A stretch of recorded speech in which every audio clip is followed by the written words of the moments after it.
Un sénateur américain vient d'insulter les Africains.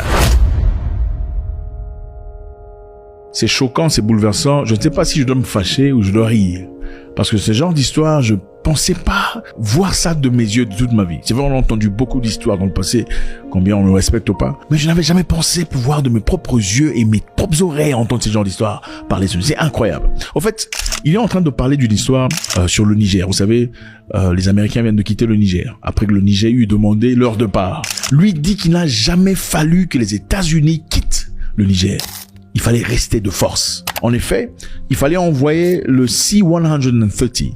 630. 630, c'est un avion de transport américain. Il faut envoyer l'avion de transport américain de force au Niger. Si les Nigériens ou quelconque pays, sous-peuple africain osaient allumer leur système de défense aérien, il faut bombarder les Africains et rester de force. Maintenant, 630, c'est quoi? C'est un avion américain, quadrimoteur, turbopropulseur américain, conçu et construit par l'entreprise Lockheed Martin, capable d'utiliser des pistes non préparées. C'est un peu le 4x4 des avions. Cet avion est capable d'atterrir n'importe où et de décoller n'importe où. C-130. Alors le monsieur qui s'appelle Matt Gaetz a dit il fallait envoyer les C-130 de force. Si les Africains, ces pauvres Africains essaient d'ouvrir la bouche, vous les bombarder, de bombarder leur famille et vous leur montrer c'est quoi les États-Unis d'Amérique.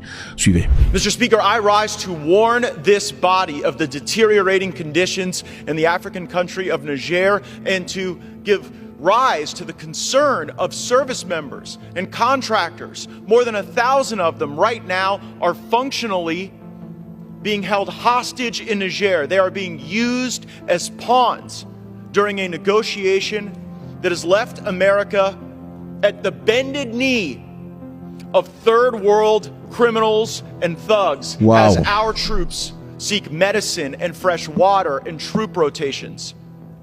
How did we get here with more than 1,100 Americans endangered right now in Niger? Well, it started back in March of 2023. Secretary of State Antony Blinken went to Niger and proclaimed that it was a model of resilience, a platform for great democracy. It would be where America would execute its Africa strategy. 1 year later, almost to the day, there was a coup in Niger. And guess who overthrew the government that we said was the great model of resilience? People we trained. We trained the coup leaders to go throw out the democratically elected government of Niger. And I know this will surprise you, but after that occurs, they say they want our bases that U.S. taxpayers have poured more than $1 billion into gone. They want our service members gone. And so I came to this floor after hearing from some of my constituents who were stationed in Niger. And after the overthrow of the government, there weren't resupply flights. They said, Congressman, we are going to be out of medicine in May if we don't get this sorted out. 3 days after I filed part 1 of the report that I am supplementing today, the Biden administration announced that we will be leaving Niger. A welcome sign, I'm sure, but the leaving didn't actually happen. We have people who are now more than 200 days into a 180-day rotation, and while the negotiation regarding retrograde and withdrawal are ongoing, the government in Niger is using the well-being and health of our service members as leverage to get what they want out of our government. Our troops aren't getting medicine for malaria, for cholesterol, for their blood pressure, chronic conditions. And I've received the letters from the wives, from the fathers of the people who are in Niger now, and they say, we know that our family members are being extorted by the local governments when they try to leave, hundreds of dollars to even bring a bag through the airport. We know that Russians are behind the wire. You know what a real U.S. president would do? Say that C-130s are on their way to Niger today with the water and the medicine and the food our troops need, that they will have a full fighter pilot escort there. And if the Nigeri government or any other third world thug tries to even turn on their air defense systems, we should show those leaders and those thugs what the target package looks like on their houses and their family members, because it should not be Americans that are suffering because President Biden and Blinken are so embarrassed that their strategy in Africa failed that they're willing to let Americans' conditions deteriorate. Wow. Incroyable. Si le manque de respect avait un visage, voilà le manque de respect. Il dit si nous avions un vrai président, celui-ci aurait envoyé des avions C-130 avec des fighter jets, c'est-à-dire avec des pilotes, avec des avions de combat au Niger, avec la nourriture, la boisson et pour le nécessaire pour nos troupes. Et si seulement un des minables pays, c'est-à-dire Third World Country, si seulement un des pays du tiers-monde osait ouvrir la bouche ou osait allumer son système de défense aérienne, on doit leur montrer ce que Target Practice est. Target Practice, c'est tir à la cible. On va leur montrer ce que c'est des tirs à la cible.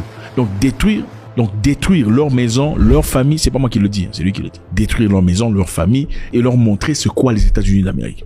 Vous savez les amis, le contexte est très clair, vous le connaissez. En Irak, on avait demandé aux Américains de quitter avec leur base. Qu'est-ce que Trump a dit? Trump a dit aux Irakiens, nous allons pas partir. Nous allons rester ici de force. Si vous voulez que nous partions, vous allez nous rendre l'argent que nous avons investi pour construire notre base militaire sans votre permission dans votre pays avant de partir. The other thing is, if we do get out, we've spent a tremendous amount of money on building airports and building.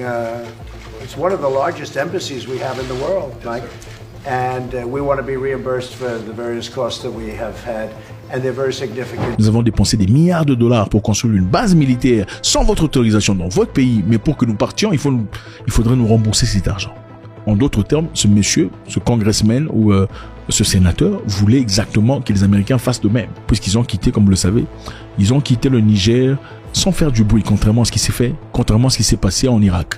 Le concept est très clair. L'Africain est tellement mal respecté qu'une personne pourrait se permettre, sans honte, de dire des choses abominables comme ça à la télé, sachant que ça sera publié partout dans le monde. Donc, nous allons partir dans ces pays de tiers-monde, leur montrer, s'ils osent allumer leur système de défense, les bombarder et